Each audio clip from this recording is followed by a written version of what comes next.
Sebastian Kwame Natete, and I am going to take you on a 45 minutes walking tour of Cape Coast Castle. Your questions are welcome. You can contribute to what we are doing. Just in case there is something you don't understand, let me know. That's what I'm here for. Aside that, if you want to contribute, you let me know. I'll step aside. You can take charge.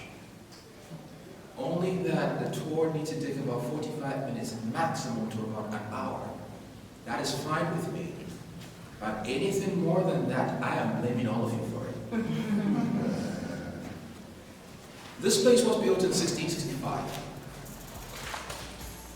It's the youngest of the 3 castles built in West Africa.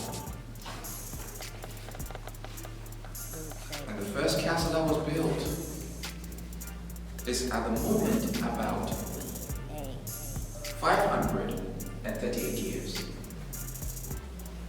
The first European stone built in sub-Saharan Africa, St. George's Castle or Elmina Castle, 10 kilometers away from here, built by the Portuguese, 1482.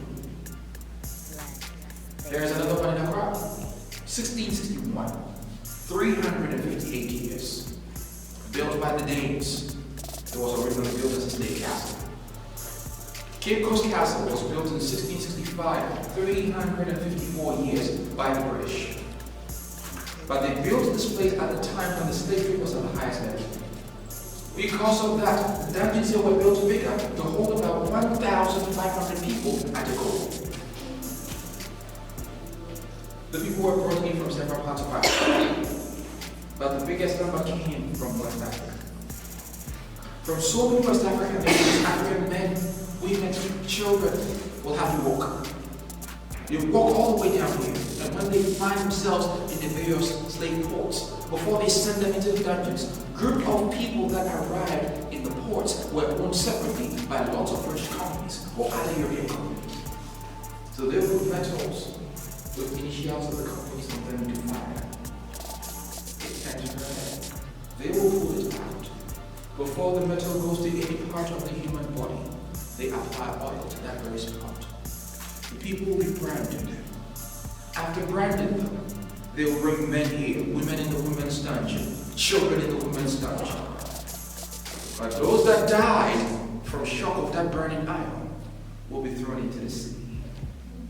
They don't just drop dead bodies into the sea like that because they know the next day the sea will vomit the bodies onto the shore. That is why they tie the bodies out with stones or sometimes cannonballs to sink it.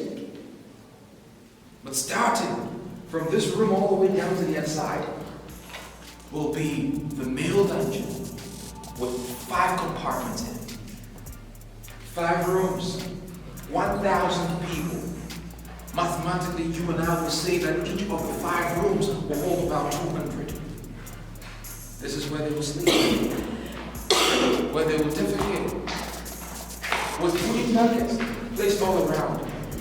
If you want to visit the toilet, you have to move from where you are to the bucket to defecate in it.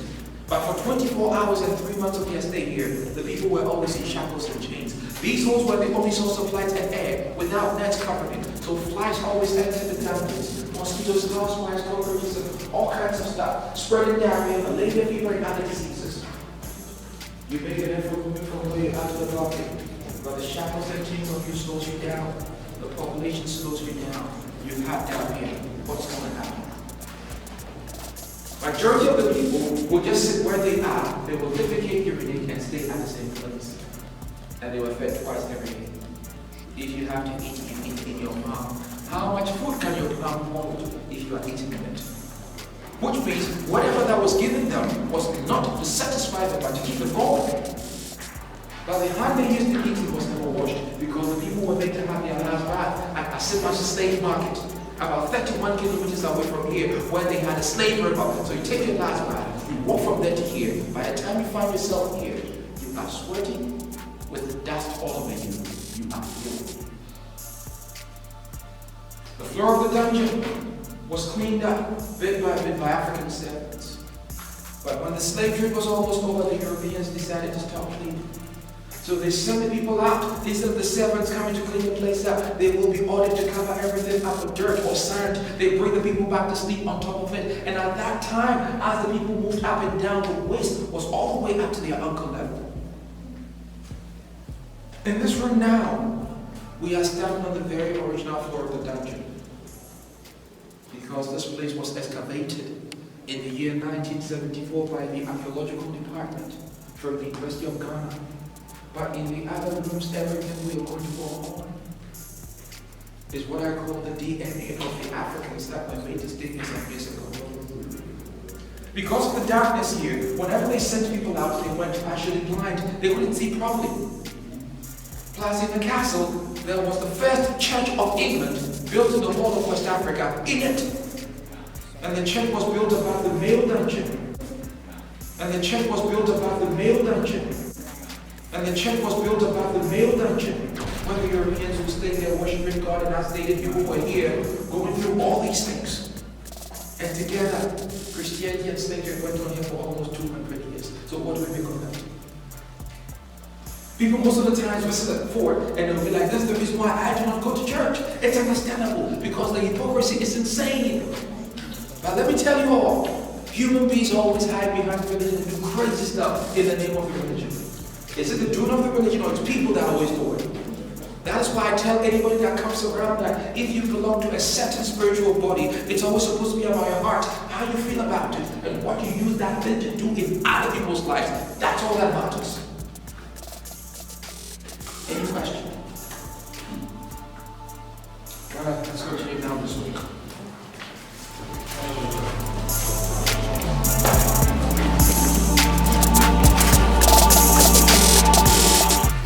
Around, you realize there is more natural light in this room than the other rooms, even with light bulbs, and there is none here.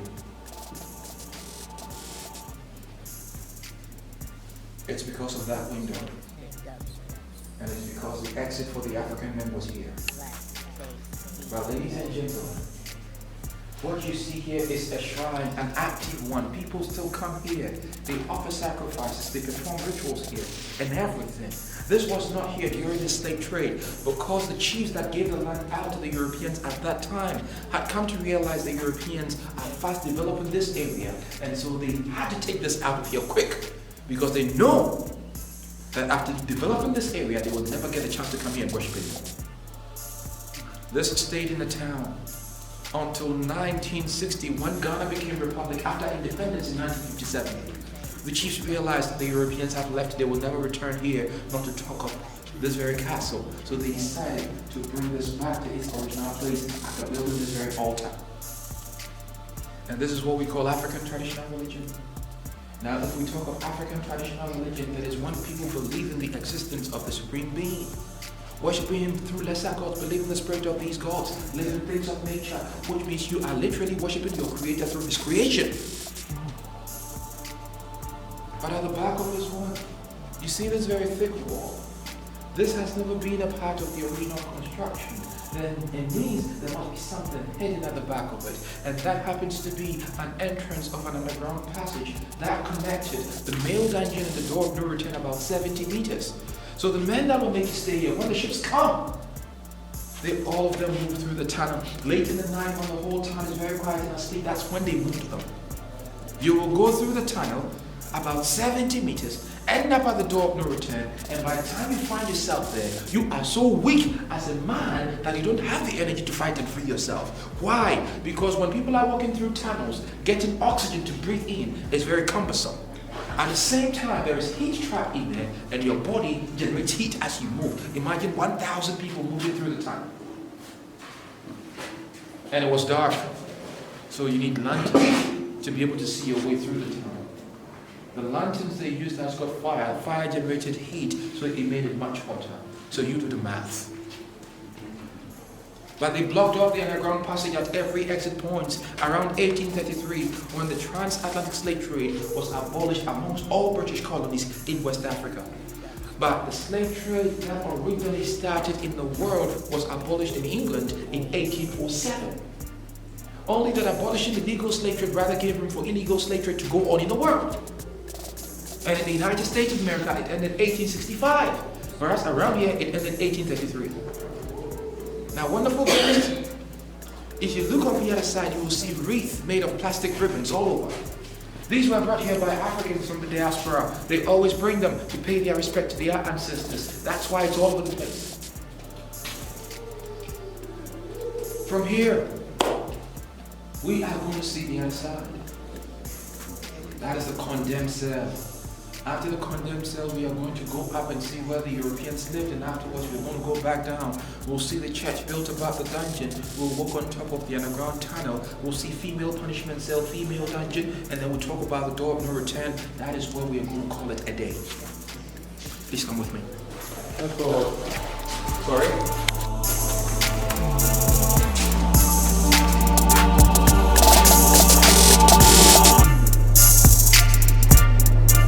Blue Chambers Productions. Blackface DNA.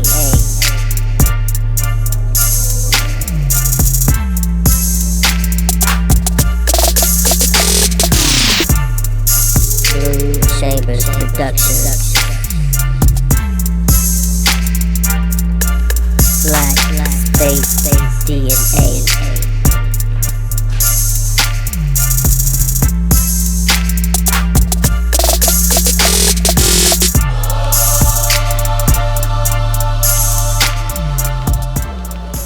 Around 1810 he arrived. He died 1812 at the age of 38. What killed him was not documented, so we can't say much about him. Letitia Elizabeth London and George McLean were husband and wife. It was the husband that came in first as the president of British Committee of Legends. While he was here, the wife came to visit around 1838. She got here within 2 months. She was found dead in the husband's bed. But there were rumors that she poisoned herself out of jealousy. Because when she came, she found out the husband was having an extramarital affair with a beautiful African lady called Miss Ellen Barnum. Others were also mentioning she might have died of malaria, but most were mentioning the husband poisoned the wife. Well, I'm not saying it's true, but then after the wife's death, the man still stayed with his African girl for about 10 years until he died. So you do the math. Let's go see the condemned cell.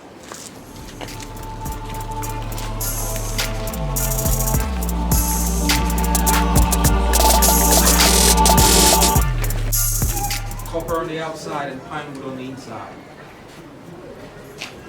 But then this cell was designed for European soldiers who got drunk and misbehaved most of the times in the castle. They were checked by letting them stay here a few hours. They had light and air, they gave them food and water, and whenever they were sober, they were made to go. But the African men, those that always stood up for themselves and never allowed the Europeans to have their way with them, they will fight them. All in the name of their freedom. The Europeans will call them stubborn, recalcitrant, but I call them freedom fighters because that's what they were. They will beat them up to a pulp and throw them into the room without food and water, without lighted air, with 2 doors locked up behind them, separating them from the Europeans here. And when you are in there, you will die. When they die, they pick up the dead bodies. They make sure the people in dungeons are out here at the courtyard to witness the bodies being thrown out into the sea to serve as a deterrent. We are going to go in, but the doors are very short. I urge you all to watch your heads as you enter. Let's come and see. I'll be right back.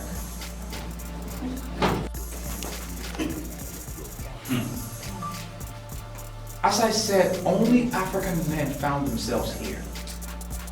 The fighters. Just a sec. Okay, I hear you. So as I was saying, they'll be here. If you are here, you don't actually see the face of a brother or a friend. You are going to hear them talk, and what they say, you don't even understand because of language barrier. The next day you start realizing it's becoming rather very quiet. You will try to move up and down just to hear a person say something. But everybody you move around touching is actually dead. They pick up the dead ones, they throw them into the sea, making sure the people in the dungeons get to witness the bodies being carried out. But if you are here, you're not dead, you stay here till you die. In maximum 3 days, the strongest person is going to pass out because there is no air to breathe in. There is no water to keep you hydrated. How do you survive this? And as we stand here now, I know people are finding it difficult to be here.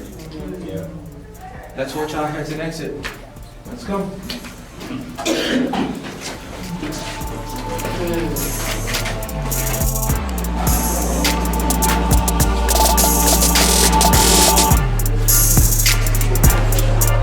Food Chambers Productions. Black Face DNA.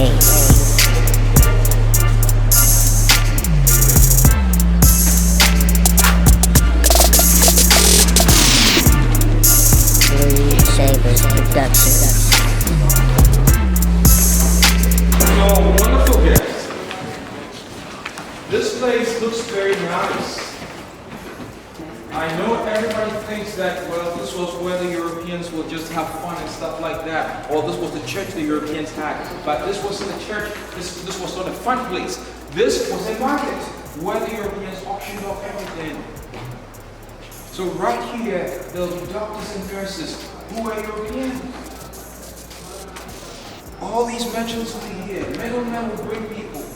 When they bring them, the doctors and nurses will use a device like speculum oils or a mouth opener. They force people's mouths open. They count the teeth. They check your joints. Determine the age as well as the strength.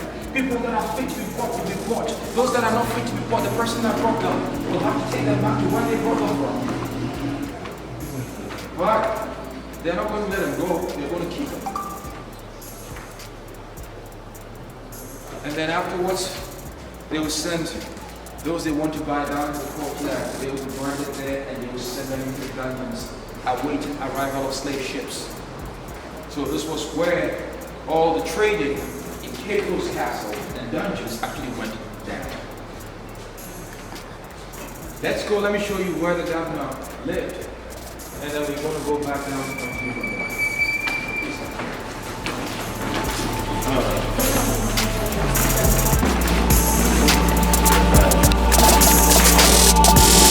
The governor in charge of all affairs in the castle.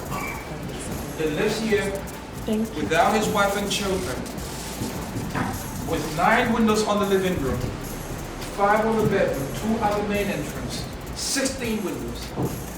Imagine you waking up to that beautiful view every morning, hearing the ocean sound even in your sleep. How relaxing it will feel. But then, as that went on up here, underneath this very place was the dungeon. The male dungeon. African men will be there. The smell from the dungeon, if you are here, you never smell it because of the fresh air that blows by everywhere. The noise from the dungeon, you never hear it because of the noise of the sea. Sometimes it's so crazy. At the same time, the thickness of the walls around the building, it's so thick that the noise can't even penetrate. So you'll be here having a blast without thinking about the struggle of the people underneath you at all. And I brought you all here to see the contrast. But we have to go down and see places of much importance. So you might want to go through the bedroom. I'll meet you at the entrance. We go down, we see the church and the rest of the castle. Please.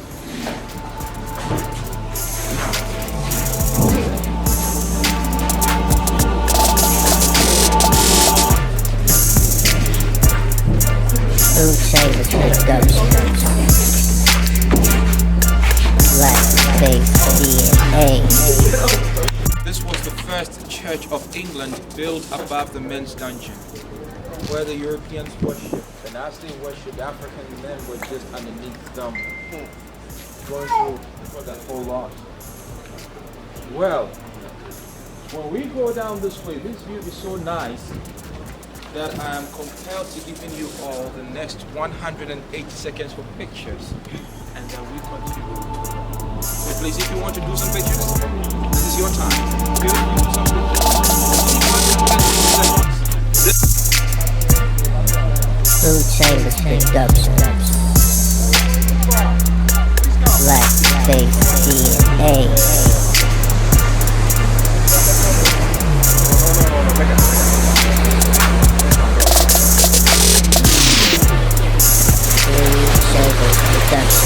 Okay, so you see a hole right here.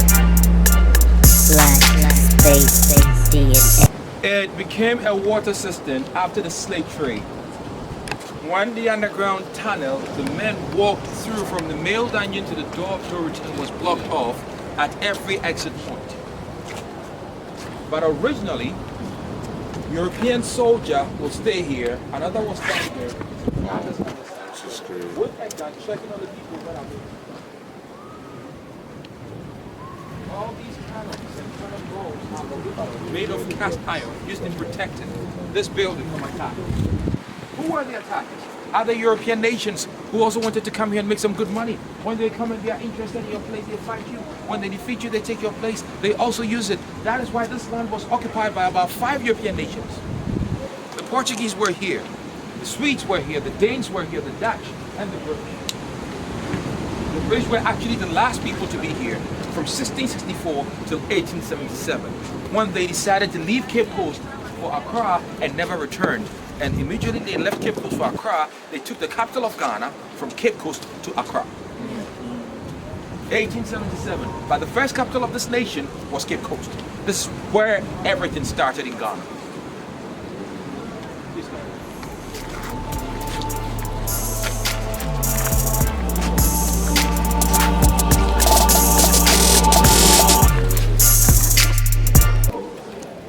A part of the underground passage. Nobody goes down, nobody comes up. Only European soldiers here with a gun checking on the people that are moving through. It's about 17 feet drop. If you really want to take a closer look, that is very much allowed. You can do it. But please, nobody has ever fallen down there. That's ever reported. So you shouldn't be the first to fall down. But you can save yourselves. Make it up tight.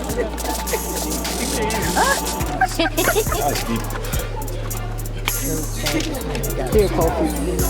You want to go in there? Black space DNA.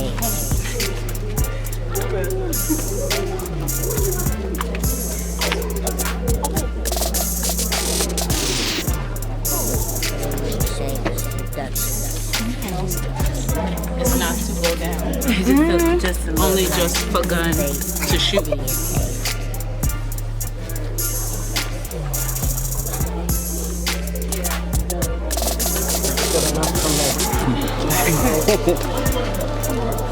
Ones that will not allow the Europeans to abuse them sexually and everything will be held.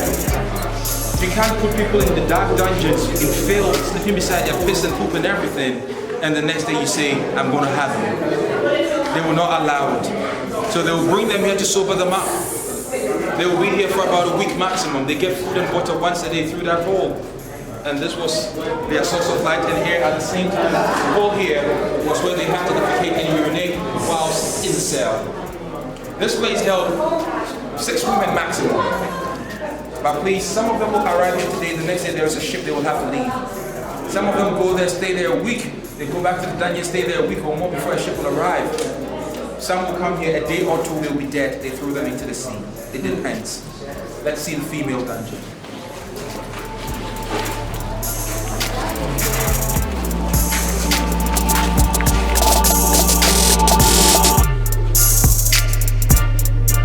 Blue Chambers Production. Black Face DNA.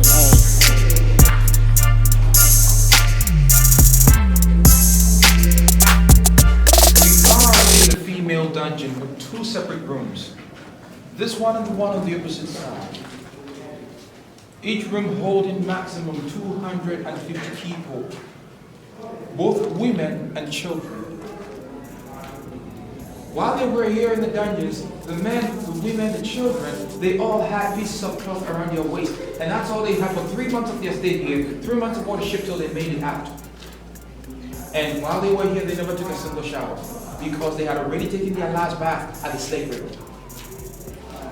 Now, ladies and gentlemen, what is going to happen at that time of the month when all these beautiful African women are supposed to be menstruating? Without sanitary towels provided, that means that piece of cloth you have is what you have to use in handling your business for 3 months of your stay here, 3 months aboard a ship till you arrive wherever they want to take you to. How comfortable would that be for any woman going through that? And then constantly, there will be European soldiers in the dungeons picking African women up, abusing them sexually. That's how come some of the women were found pregnant in the dungeons sometimes. They would take them out there to the houses they built. They're going to have their kids. The kids will be groomed. They give these kids names: Johnson, Yawson, Wilson, Archibald, Wilberforce, and all kinds of beautiful names.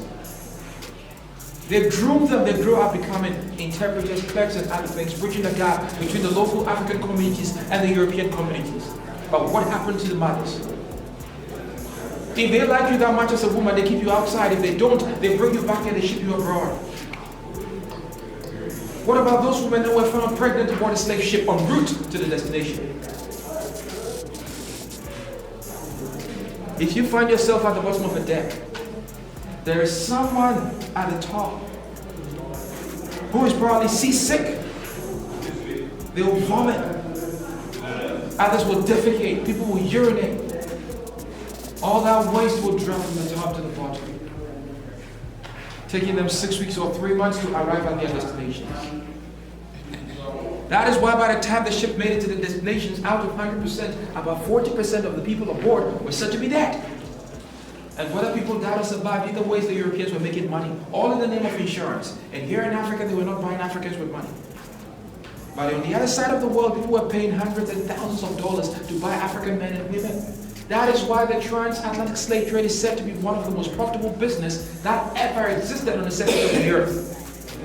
Because the people that participated in it made so much money that today, their children do not even have to work, but they'll still enjoy 3 square meals, round trips back to back, without paying a cent for it. Wonderful guest. When we walk out of here, we are going to walk out of the door of no return. The door of no return originally in Cape Coast Castle was short and narrow. It was expanded after the slave trade.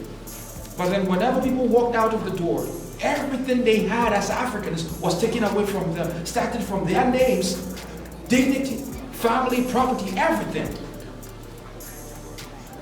You'll be stripped off. The stairs you're going to see out there is the original stairs they use now. The soil that became the last African soil they ever touched in Africa. The boats were there on the shore. If you get aboard a boat, it takes you to the ship. You never touch the soil again. An estimated number of about 4 million Africans were said to have walked out of the door of no return within the period of 200 years of slave trade here in Cape Coast Castle. But of all Africans that left Africa, the Portuguese were the people that took the biggest number, taking most of their captives to South America, precisely Brazil. Because of that, today, if you're looking for African population in the world, Nigeria has got the biggest, and Brazil comes second behind Nigeria, and it's not even an African nation.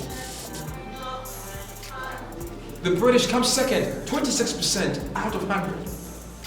Majority of the people they took were sent to the Caribbean islands or the West Indies.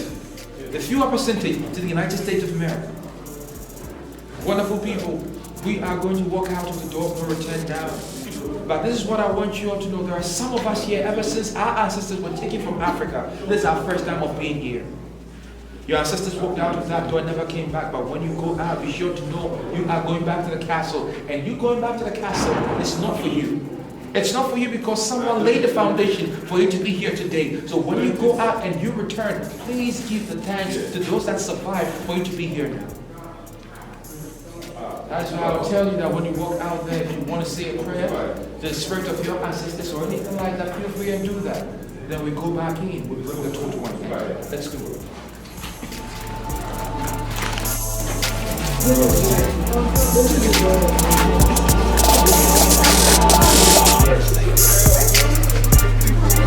Blue Chains Production.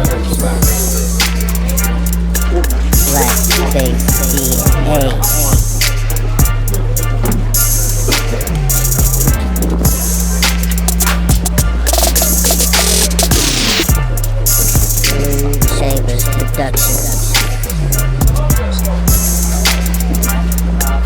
Blackface DNA.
the car, the fleet pass to the door of no return. And that is the time they walk on into the boat when they are carried away.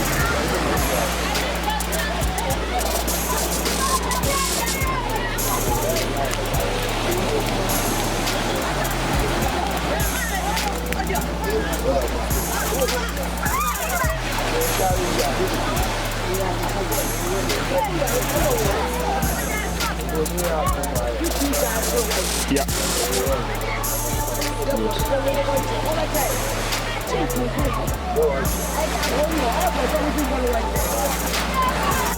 We walked out of the door of no return, and we came back using the door of return.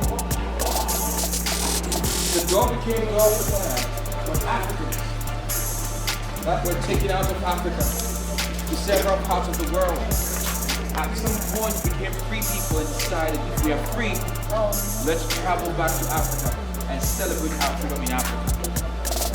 They embarked on a pilgrimage to Ghana, celebrating Emancipation Day, which was themed the Great Homecoming. And when they were here, they were not alone. They were carrying 2 caskets. In the caskets were skeletons of ex-slaves exhumed from Jamaica, Madam Crystal, and New York, Samuel Carson. They brought them to a village on your way from Accra to Cape Coast called Abanze, where we have Fort Amsterdam up on the hill. Through that fort, lots of Ghanaians were sent to Suriname. So they stopped, performed the ceremony before bringing them to Cape Coast Castle by the ocean to the port we just saw outside. At the port, they carried the caskets, walked them up the stairs you saw there. They brought them through the door of no return. They used out, they never went back in. And at the courtyard of Cape Coast Castle, they had an amazing ceremony, breaking the jinx of door of no return to door of return, telling whoever that was thinking that if they are dead, their kids can still go back to Africa and find their roots or wherever they were taken from. That is why we have door of return outside, and on the wall there is the plaque saying Aqua, which means welcome. Welcoming whoever that leaves and goes back to the castle through the door of return. And you all here just did that. That's why I'm officially saying, welcome back to the land of your people. Aqua. Please, before you all leave, what we did has been very emotional. But that I want you all to know, this is not done to tell people that these people are wrong or that. But then we come here, we learn about this to correct ourselves, not repeating what has happened in the past again. But slavery still exists in our world, as people will see it go on all the time. But what do? We most of the times keep quiet, walk away and enjoy our peace of mind. What if you are at peace with yourself, living in a world that is not at peace with itself? What good will that be of to you? If this does not affect you today, trust me, tomorrow it will come to you, and that will break your heart into pieces. That is why I stand here this afternoon pleading with all of us that when you walk out of here, you see forms of it on the streets. Let's not turn a blind eye. Do something about it. Change someone's life today. They will change another person's life tomorrow. Communities will change, nations will change, the world will get better. When the world is better, I know for sure I won't have to come to look for all of you, asking you to go out there and have fun, because automatically, when people are at peace with themselves and their inner soul, they are happy people. Happy people don't go out there looking for fun. Fun rather finds them, no matter where they are. I don't know what you all are here doing, but I'll say good luck. If you're going back home, have a safe trip. Enjoy the rest of your stay in this beautiful and peaceful country. And once again, your tour guide has been Sebastian Kwame Natete. It's been a pleasure having you, and thank you all for coming. Thank you. That's it.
share.